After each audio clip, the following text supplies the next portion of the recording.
ছাত্ৰ ছাত্ৰীসকল আজি লেটাৰ ৰাইটিঙৰ বিষয়ে আলোচনা কৰিম। লেটাৰ ৰাইটিং চিঠি লিখন হয়নে? আমাৰ পৰীক্ষাত চিঠি লিখিবলৈ আহিব, সেইকাৰণে তোমালোকে এখন চিঠি কেনেকৈ লিখে সেই বিষয়ে জানিব লাগিব। এখন চিঠিৰ ভাগসমূহ কি কি, সেই ভাগসমূহ আমি যথাস্থানত বহাব পাৰিব লাগিব। চিঠি লিখা কিছুমান নিয়ম আছে, সেই নিয়মখিনি আমি জানিব লাগিব, তেতিয়াহে তোমালোকৰ চিঠিখন লিখাটো শুদ্ধ হ'ব। আমি চিঠি এখন ৰচনাখনৰ দৰে লিখিব কেতিয়াও নোৱাৰোঁ, গম পাইছানে? চিঠি লিখা যিখিনি নিয়ম সেইখিনি বিষয়ে মই আলোচনা কৰিম, তোমালোকে ভালকৈ মন দিয়া। Kinds of letters. প্ৰথমতে চিঠিৰ প্ৰকাৰলৈ আহিলোঁ। আমি চিঠি কেই প্ৰকাৰ পাইছোঁ? 3 প্ৰকাৰ।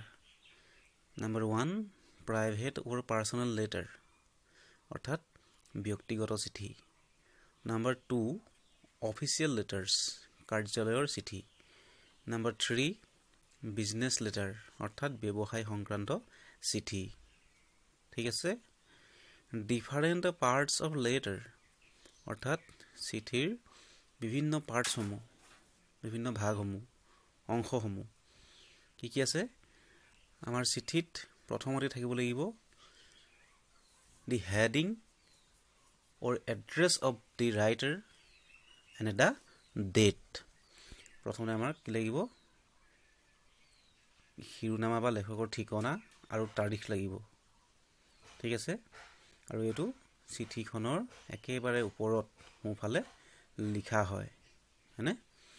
নম্বৰ 2 চেলুটেশ্যন অৰ কৰ্টিয়াছ গ্ৰিটিং। আমাৰ হেডিঙৰ পিছতে আহিব চিঠিখনত কি হ'ব? প্ৰথম এই যিটো চেলুটেশ্যন, এইটো চিঠিৰ বাওঁফালে লিখিম, সম্বোধন কৰি আমি যালে চিঠিখন লিখিম হয়নে? চেলুটেশ্যন অৰ কৰ্টিয়াছ গ্ৰিটিং, সৌজন্যমূলক সম্ভাষণ। ইয়াৰ পিছত কি আহিব? দি বডি অফ দ্য লেটাৰ, চিঠিৰ বক্তব্য বা চিঠিৰ মূল বিষয়বস্তু হয়নে? এই পাৰ্টটো আটাইতকৈ গুৰুত্বপূৰ্ণ, যিহেতু ইয়াতে আমি চিঠিত যিখিনি কথা ক'বলগীয়া গোটেই কথাখিনি এই বডি অফ দ্য লেটাৰতে আমি উল্লেখ কৰিম।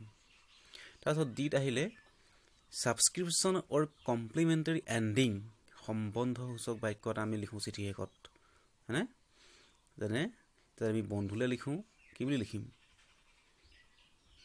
হয়নে? শেষত যিটো সম্বন্ধসূচক আমি বাক্যটো লিখিম মাই লভিং ফ্ৰেণ্ড, নহয়নে? এইটো হৈছে ছাবস্ক্ৰিপশ্যন অৰ কমপ্লিমেণ্টাৰী এণ্ডিং বুলি কোৱা হয়, পৰিপূৰক সমাপ্তি। তাৰপাছতে আহি যাব এই ছাবস্ক্ৰিপশ্যনৰ তলতে আহিব ছিগনেচাৰটো, চহী হয়নে? তোমাৰ নামটো লিখিব লাগিব, কিন্তু পৰীক্ষাত নিজৰ নামটো লিখিবলৈ নিদিয়ে, সেইকাৰণে আমি কি লিখিম? নামৰ পৰিৱৰ্তে XYZ কিবা এটা হয়নে আখৰ লিখিম তাত। ঠিক আছে। আৰু লাষ্টত আহিব ছুপাৰস্ক্ৰিপশ্যন অৰ আউটছাইড এড্ৰেছ, বাহিৰৰ ঠিকনা। এই ছুপাৰস্ক্ৰিপশ্যন কোনটো? এইটো চিঠিখনৰ বাহিৰত লেফাফাৰ ওপৰত লিখা হয়, মানে আমি যালৈ চিঠিখন পঠিয়াম, যিজন ব্যক্তিৰ নামত চিঠিখন পঠিয়াম তেওঁলৈ কি হয়? তেওঁৰ যিটো ঠিকনা সেই ঠিকনাটো ইয়াত উল্লেখ কৰা হয়। আয়তাকাৰ এটা ঘৰ দি পেলাই হয়নে? বা নিদিলেও হয়, সেই যিটো ঠিকনা সেই ঠিকনাটো আমি উল্লেখ কৰিব লাগিব। ঠিক আছে। এইকেইটা হৈছে চিঠিৰ পাৰ্টছ কেইটা। এতিয়া আমি গম পালোঁ কি চিঠি বিভিন্ন প্ৰকাৰৰ আছে নহয়নে? Private or personal letter, official letter, business letter, নহয় জানো? কিন্তু সামগ্ৰিক অৰ্থত বহলভাৱে আমি চিঠি 2 প্ৰকাৰে ধৰিব পাৰোঁ। কেনেকৈ? 2 প্ৰকাৰ চিঠি। Though there are different types of letters, broadly there are 2 types of letters, formal and informal letters. Formal letter আৰু informal letter, হয়নে?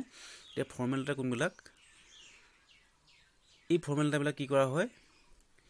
Formal letters are sent to organization, government, department describing any complaint, request, inquiry, etc.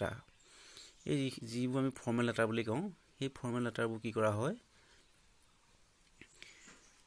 এইবিলাক চৰকাৰলৈ লিখা হয় বা কোনো ডিপাৰ্টমেণ্টলৈ মানে কোনো সংগঠনলৈ কিহৰ বিষয়ে উল্লেখ কৰি কোনো কমপ্লেইন কোনো ৰিকুৱেষ্ট কোনো এনকুৱাৰী মানে আদিৰ বিষয়ে উল্লেখ কৰি কি হয় এই ফৰ্মেল যিবিলাক চিঠি এইবিলাক লিখা হয় আৰু কি হয় ইয়াত the person to whom you send is not your friend or other person known to you আৰু যিজন ব্যক্তিলৈ পঠোৱা হয় সেইজন ব্যক্তি তোমাৰ বন্ধু নহয় বা তুমি সেইজন ব্যক্তিক চিনি নোপোৱা মানে তুমি জাস্ট চিঠিখন লিখি পঠিয়াবাহে এড্ৰেছ কৰি বুজিছানে ইয়াৰ সলিউশনবিলাক কেনেকুৱা হয় যিবিলাক আমি সম্বোধন ধৰিম যেনে ডিয়াৰ ছাৰ ডিয়াৰ মাডাম নহয়নে এনেকুৱা ধৰণৰ সলিউশনবিলাক আহিব আৰু ইনফৰ্মেল লেটাৰ কোনবিলাক ইনফৰ্মেল লেটাৰবোৰ হৈছে আমি যিবিলাক পাৰ্সোনেল লেটাৰ লিখোঁ ৰিটেন টু ফ্ৰেণ্ডছ অৰ ৰিলেটিভছ কোনো বন্ধু বান্ধৱীলৈ লিখা বা কোনো সম্পৰ্কীয় ব্যক্তিলৈ লিখা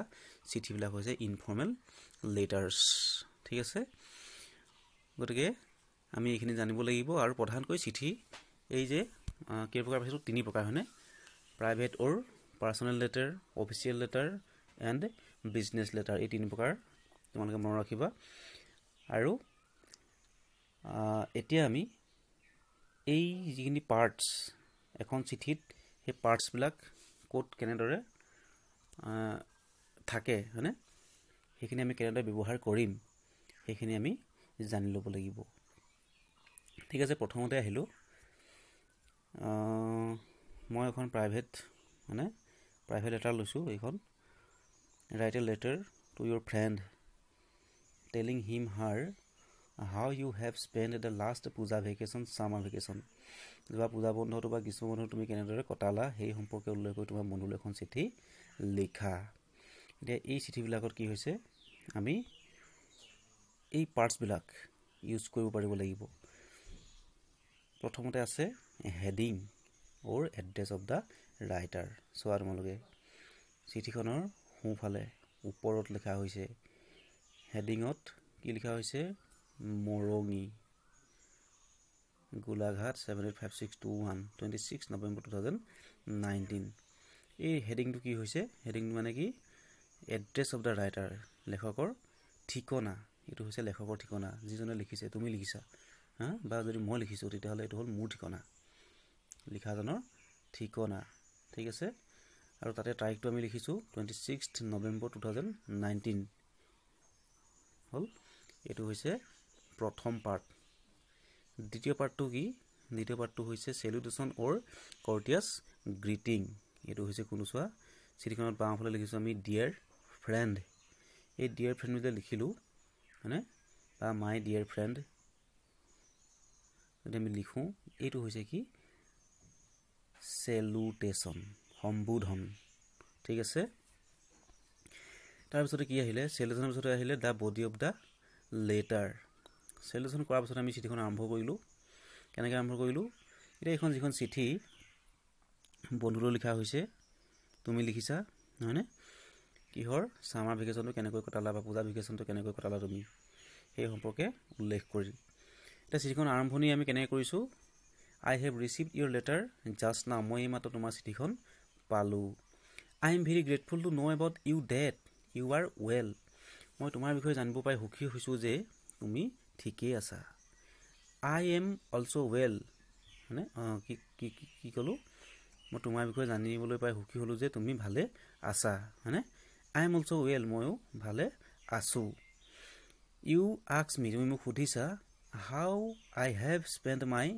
last summer vacation যে মই যোৱা যিটো গ্ৰীষ্ম বন্ধ মই কেনেকৈ কটালোঁ হয়নে তুমি মোক সুধিছা যে যোৱা গ্ৰীষ্ম বন্ধটো মই কেনেকৈ কটালোঁ So I want to say you about it through this letter মই এই বিষয়ে তোমাক এই চিঠিৰ জৰিয়তে ক'ব বিচাৰিছোঁ সেইবুলি আমি আৰম্ভণিতে লিখিলোঁ চিঠিখন আৰম্ভণি কৰিলোঁ ঠিক আছে তোমাৰ চিঠিখন এইমাত্ৰ পালোঁ তোমাৰ ভাল বুলি জানি মই সুখী হ'লোঁ মোৰো ভালেই তুমি মোক তোমাৰ চিঠিত সুধিছিলা যে মই গ্ৰীষ্ম বন্ধটো কেনেকৈ পাৰ কৰিলোঁ যোৱা হয়নে গতিকে মই সেই সম্পৰ্কে এই চিঠিত উল্লেখ কৰিব বিচাৰিছোঁ, তোমাক ক'ব বিচাৰিছোঁ। এই ধৰণে আমি চিঠিখন আৰম্ভ কৰিলোঁ। তাৰ পিছতেই যিটো পেৰেগ্ৰাফ আহিব সেইটো হৈছে মেইন পেৰেগ্ৰাফ, এইটো হৈছে বডি অফ দ্য লেটাৰ, হয়নে? এইটো দি বডি অফ দ্য লেটাৰ, চিঠিৰ বক্তব্য বা মূল বিষয়বস্তু। ইয়াত মূল বিষয়বস্তু কি? বন্ধটো, গ্ৰীষ্ম বন্ধ বা পূজা বন্ধ তুমি কেনেদৰে কটালা সেই কথাটো উল্লেখ কৰিব লাগে। I have spent my summer holidays at Shillong. মই মোৰ গ্ৰীষ্ম বন্ধ মই শ্বিলঙত কটালোঁ। You know that তুমি জানা যে my uncle lives in Shillong. মোৰ খুৰা শ্বিলঙত বসবাস কৰে। He is a manager of a public company. তেখেত হৈছে এটা পাব্লিক কোম্পানীৰ মেনেজাৰ, হয়নে? We visited Shillong and stayed several days. আমি শ্বিলঙলৈ গৈছিলোঁ আৰু তাত ভালেমান দিন আছিলোঁ। We enjoyed the natural scenery of Shillong. আমি শ্বিলঙৰ প্ৰাকৃতিক দৃশ্য উপভোগ কৰিলোঁ, হয়নে? We visited around the city by my uncle's car. মোৰ খুৰাৰ গাড়ীৰে মই চহৰখনৰ চাৰিওফালে ভ্ৰমণ কৰিছিলোঁ। We visited the two waterfalls. আমি তাৰ যি দুটা জলপ্ৰপাত সেই দুটা ভ্ৰমণ কৰিছিলোঁ। কি কি? The Bishop and the Beadon. Bishop আৰু বিডন যি দুটা জলপ্ৰপাত, হয়নে? সেই দুটাও ভ্ৰমণ কৰিছিলোঁ, সেই দুটা চাইছিলোঁ, হয়নে? Then we visited the Shillong peak, আৰু আমি শ্বিলং পিকো ভ্ৰমণ কৰিলোঁ। এণ্ড মেনি মোৰ প্লেচেছ, আৰু বিভিন্ন ঠাই আমি ভ্ৰমণ কৰিলোঁ। উই অলছ' ভিজিটেড চাম অফ আৱাৰ ৰিলেটিভছ। আমাৰ কিছুসংখ্যক ৰিলেটিভছ সম্বন্ধীয় কোনো ব্যক্তি, হয়নে? মিতিৰ কুটুম তেনেকুৱা ধৰণৰ কিছুসংখ্যক ব্যক্তিৰ ঘৰতো তেওঁলোকে ফুৰিছিলে, ভ্ৰমণ কৰিছিলে তেওঁলোকৰ ঘৰতো, হয়নে? আৰু কি হ'ল? I come back from Shillong with a heavy heart. আৰু শ্বিলঙৰ পৰা তেওঁ ঘূৰি আহিছে কেনেকৈ? এক গধুৰ হৃদয় লৈ। অৰ্থাৎ তাত থকা সময়ছোৱা আনন্দমনে আছিলে, আৰু যেতিয়া ঘূৰি আহিছে তেওঁ সেই আনন্দ ম্লান পৰিছে, হয়নে? দুখ মনেৰে তেওঁ ঘূৰি আহিবলগীয়া হৈছে। গতিকে হেভি হাৰ্ট লৈ তেওঁ ঘূৰি আহিছে, ঠিক আছে? আৰু তাৰপিছত এইখিনি হৈ গ'ল। আমি 3 পেৰেগ্ৰাফটোত কি কৰিছোঁ? নো মোৰ ফৰ টুডে, FORE নহয়, FOR, নো মোৰ ফৰ টুডে, আজিলৈ ইমানেই আৰু বেছি নিলিখোঁ তাৰমানে, হয়নে? সেইটো অৰ্থ প্ৰকাশ পাইছে। With love and best wishes to you, তোমাক মৰম যাচিলোঁ, বেষ্ট উইচেছ যাচিলোঁ, হয়নে? ইয়ৰ ব্ৰাদাৰ, তোমাৰ ককাইদেউ বা ভাইটিক যাচিলোঁ, এণ্ড ইয়ৰ ছিষ্টাৰ, হয়নে? তোমাৰ ভণ্টিলৈও মোৰ মৰম আৰু শুভেচ্ছা থাকিল। ইয়ৰ লভিং ফ্ৰেণ্ড, তোমাৰ মৰমৰ বন্ধু, হয়নে? আমি নামটো ইয়াত নিলিখোঁ, XYZ কিবা এটা আখৰ লিখি দিম।